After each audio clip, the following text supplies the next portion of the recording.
महाभारत काल समाप्त हो जाने के पश्चात भारतवर्ष छोटे छोटे अनेक गणराज्यों में बंट गया। कुछ छोटे छोटे राज्य धन संपन्नता, कठोर अनुशासन तथा परिश्रम के बल पर अपना नाम इतिहास में दर्ज कराने में सफल रहे, जबकि कुछ धूल धूसरित होकर गहरे अंधकार में समा गए।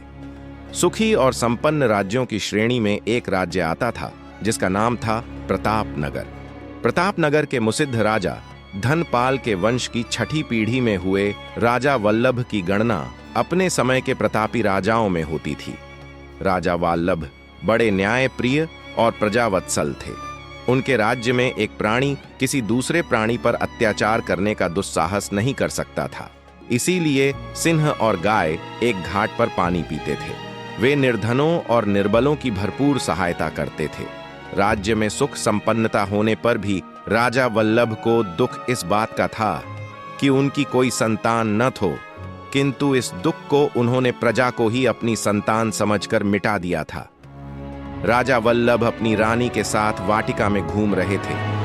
वाटिका में खिले रंग बिरंगे पुष्प प्रकृति की शोभा बढ़ा रहे थे। वृक्षों पर कहीं कोयलों की कुहू कुहू तो कहीं पपोहों की पीऊ पीऊ को पुकार कानों में मधुर रस घोल रही थी। पुष्पलताओं के बीच मोरों की नृत्यावलियां नयनाभिराम दृश्य उत्पन्न कर रही थीं। लगता था मानो चारों ओर ऋतुराज वसंत की बयार बह रही हो। ऐसे मदमस्त मौसम में राजा वल्लभ के साथ चल रही रानी ने ठहरकर राजा को आवाज लगाई, प्राणनाथ, मैं आपसे कुछ कहना चाहती हूं।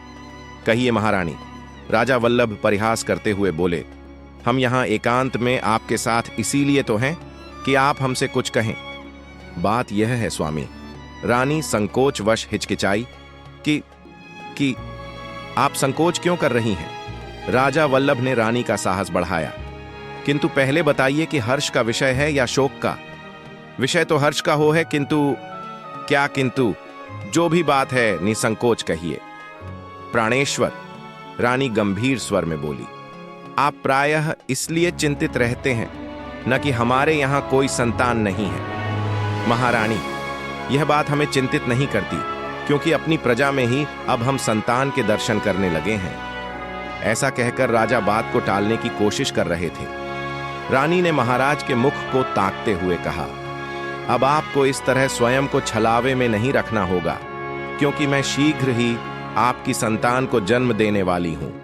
राजा के चेहरे पर प्रसन्नता को एक लहर सी कौंध गई। आप सत्य कह रही हैं महारानी? रानी के कंधों को झकझोरते हुए राजा वल्लभ ने पूछा, कृपया एक बार पुनः कहिए।